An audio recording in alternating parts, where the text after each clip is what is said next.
city in North America. And there was little doubt in my mind during the campaign, as there is little doubt today, that tearing down the eastern section of the Gardiner would only make matters worse, much worse. Since the election, there have been a number of studies and reports on the subject, and there have been public meetings as well. I have listened. I have read the reports thoroughly, including asking for and reading reports dating back 10 years on this issue. Just this past weekend, I drove on the eastern section of the Gardiner, and I've also looked at it and the area around it from below on foot. I did, quite frankly, what I think people would expect of their mayor, a careful and thorough review of the available facts and evidence. This is not an easy decision, not by a long shot. There are compelling arguments on each side. Ultimately, for me, it came down to a number of important considerations. Right at the top of the list is traffic. We simply can't go on the way things are with the traffic. We have to keep people and goods moving in this city. It is vital to our quality of life and to our economy and to jobs for the people who live in the City of Toronto. There are also the lands to the east of the Expressway, the so-called Unilever lands, and others, which are primed and ready for development. Not just a handful of buildings we're talking about here, but a transformational development that would employ thousands of people and pump billions of dollars into the local economy. I also considered how all of these plans fit with my desire and the desire of so many of us to build a truly great city. A city that is on par with other great cities in the world in terms of urban design, taking into account the aspirations of all of our residents, whether they drive or cycle or move around on foot. The option to maintain the eastern section of the Gardiner as is would keep traffic moving. What it would not do, however, is unlock the tremendous potential of the Unilever lands, and for that reason, I don't believe it is a good option. Now we move to the remove option. While parts of me understand the desire to tear down the eastern section altogether, I don't believe we can, and let me explain why. In the next few years, another 1 million people will move to this area. Those people need to get around. The businesses that employ those people and serve those people, and the 2.8 million people that are here already, need to get to and from those businesses as well, to do business or to work there or both. Whether we like it or not, and notwithstanding transit projects like SmartTrack and others which I intend to get built, that getting around still involves cars and trucks and will going forward. I didn't get elected to make traffic worse. And let's be clear, removing that piece of the Gardiner will almost certainly make traffic worse. While experts disagree in all the various studies exactly how much worse, one says 3 to 5 minutes and others says 10 minutes, there is no doubt that there will be a negative impact on commuter times. And that means bad news for families, bad news for business, bad news for the environment, and bad news for the quality of life overall. A number of weeks ago, when we were able to reopen sections of the Gardiner early by speeding up the construction and investing a bit more money, I got all kinds of emails and messages from people who said that their commute times had dropped by periods of time like 20 minutes. They told me what an enormous difference this had made in their lives just to have that extra time at home with a child or with a spouse. The remove option would take us in the opposite direction. It would erase those extra minutes people are so happy to get back, and the hours that means over time with the ones that we love, and quite conceivably add even more time to already long, frustrating commutes. To me, a great city is many things, but it must be one where you can get to work and get around in a reasonable period of time. A great city is one that allows you to be at home with your kids, instead of spending hours in your car fighting traffic. Great cities, some will say, don't have elevated expressways. They have boulevards and friendly streets. But take the time and look at it, and I think you will reach the same conclusion I did. The 8-lane roadway that is proposed to replace the eastern section of the Gardiner Expressway if it was torn down would, for all intents and purposes, be a street-level expressway. Any notions of sipping a coffee in a cafe next to a busy, congested 8-lane highway should be put out of your mind, because it's just not a reflection of reality. I mean, the traffic could just disappear or divert itself onto other streets, but ask yourself, does that accord with common sense? Is that a likely scenario? Again, I don't think so. The fact is, there are elevated expressways in great cities in the world, New York, Amsterdam, Tokyo. What they've managed to do there and in cities like Rio de Janeiro, Shanghai, Glasgow is make use of the space underneath those expressways, transform it from dead space to a vibrant piece of the urban fabric. We started to do that here with the Fort York Visitors Centre and with the Underpass Park, and I think that's what innovative, forward-looking cities can do. I intend to take that challenge on personally. I will take the talent we have and, using the examples from around the world, bring the space under the Gardiner to life. Make it creative, welcoming, urban space. Skate parks in Philadelphia, that's what they've done there. Markets in Rio, art gallery in Amsterdam. The possibilities for what you can do with this space underneath elevated expressways are almost endless. So it should be obvious by now that I support the hybrid option, and I do for the reasons that I've just laid out. It will keep traffic moving. It will keep our economy strong. It will ensure that the development potential at the Unilever site is realized, and with it, thousands of jobs and billions of dollars in value. And we will take up the opportunity to do something unique with the space underneath and around the expressway, as other great cities, plural, other great cities, many of them, have done. Now, cost is always an issue, so let's spend a minute on cost. There are those who say that the hybrid option is too costly, that the dollars needed are greater than either the maintain or tear down options. It's true that the hybrid option costs more.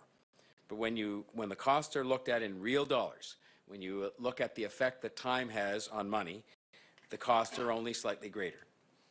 And one has to ask oneself this: what are the costs of congestion getting substantially worse? What are the costs to our economy and jobs and money that is already costing us in the billions in this city? What are the costs of halting new development of an exciting new downtown on the east side of the city with thousands of new jobs and new homes and new stores? We need to unlock that development, and we need to keep this city moving. The best way, the only way to do that, in my view, is the hybrid option. Now, the Public Works Committee, as you know, will consider this matter tomorrow. Whatever the outcome, whether it makes a recommendation or not, ultimately this is an issue that will be decided upon by the full City Council with all of the facts on the table, and after what I'm sure will be a full and thorough debate.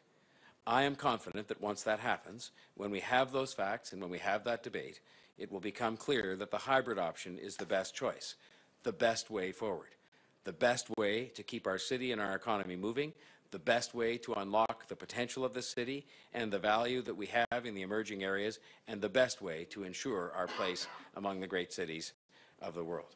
I'm happy to try to answer your questions. This vision you have for development underneath the current Gardiner, it sounds sort of blue sky daydreams at this point. What sort of solidified plans are in place at this time?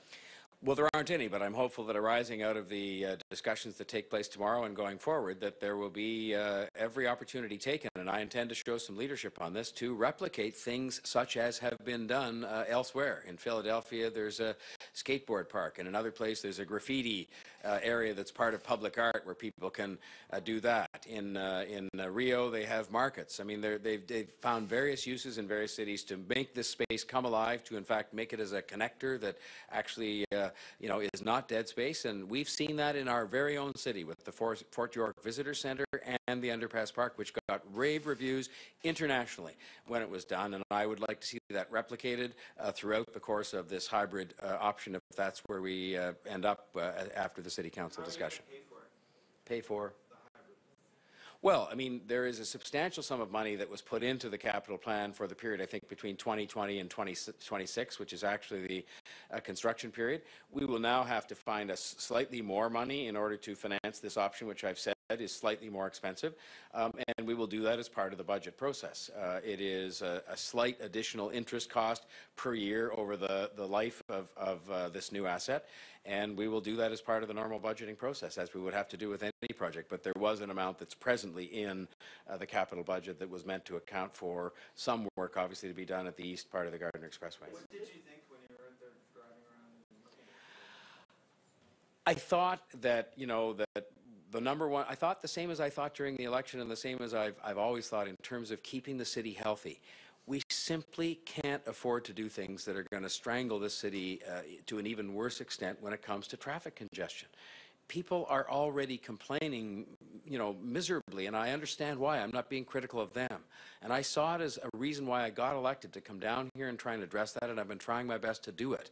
And I think there are ways in which we can have a great city, free up the potential of those lands around and to the north of the waterfront for development, and at the same time have a transportation system that works for people and for jobs and for the economy. And so as I drove along, I thought to myself, well, it'd be nice if you could start with a blank piece of paper and start rebuilding the entire city all over again and do everything perfectly. But life never works that way. It'd be nice if we had built public transit over the last 30 years so that everybody could get around in public transit and many people didn't need cars. We haven't done that. And no matter how much transit we get built, and I intend to try and get a lot built during my time as mayor, we are still going to have people driving around in cars and trucks. It's a reality. Look at every other city in the world. And so I tried, as I do with all of these decisions, to be realistic, to use common sense, and to do what would hopefully give us the best of all worlds, which is a great city with animated space underneath an elevated expressway, freeing up of these great potential lands that exist on the waterfront and to the north, and at the same time making sure we keep the city moving. Have you been lobbying other councillors? Sorry, we have to just do this one at a time. Have you been lobbying other councillors on this? Do you have a sense of where this lies? Because it ultimately has to be approved by council. I think there's going to be a very spirited debate, and I know there are kind of at least two sides, if not six, on the council, and that's not that much different than many other issues. I have not been up-to-date lobbying. I've been in discussion with some councillors over time, but not recently in terms of sort of any kind of intensive discussions with them. I hope that I'll have the chance to put forward my point of view both in the debate and prior to that. And I'm confident when people think about this, when they think about the need to keep the city moving, when they think about the potential that is represented for jobs in the economy to make sure we don't do damage and we do good for future opportunity, and when they think about keeping the city moving, that they are going to support this option as being the most sensible option that's available to us. How can this be considered a fiscally conservative option given the number of people who use the Gardiner East and the amount of delay involved? I rationalize that quite easily, actually, because if you look at one of the reports that came out in the last number of weeks, and I've read so many reports I don't remember which one it was, but it said, for example, that the cost of the increased traffic congestion that was to be experienced as a result of tearing down the expressway would be $37 million per year to the economy, added to the billions that traffic congestion is costing this city right now. And I would only say to you, my job here as the mayor of this city is to get rid of the cost of billions to our economy, which is costing jobs to people and real jobs. My job is to get rid of that, not make it worse. And so I would say the small additional cost of doing the hybrid option is way less than the cost of doing further damage to the economy and having billions of dollars that are siphoned out of this economy and out of the pockets of people indirectly by leaving things as they are or making them worse. Can you give us an idea in terms of cost and a timeline on construction for this? Well, there's two good questions there. First of all, the only numbers I have with respect to the construction costs are those to be found in the City of Toronto's own study. And right there, it said that there was some additional cost, and if you spread it over the 100-year life of the asset, it's actually not that big to building the hybrid option as opposed to the others, in particular the remove option. But, as I've said, the hybrid option also doesn't create additional congestion and additional damage to the economy, which at least one reputable report said was very substantial every single year, added to the billions we're already doing. With respect to construction times, actually, when it comes to construction times, the hybrid option is better in the sense that the reports written by the city estimates that the disruption time due to detours and so on would be, I think, 4 to 5 years in the case of the remove option, compared to, I think, 2 years or so, I think was what they said in the case of the hybrid option. So I think actually from the standpoint of that kind of disruption during the construction period, the hybrid option I'm advocating would be less damaging. There's not pouring cold water on that idea of sipping a latte next to an expanded lakeshore, which is the kind of scenario which a lot of the people behind the remove option put forward. But Waterfront Toronto and a lot of experts have said that a lot of the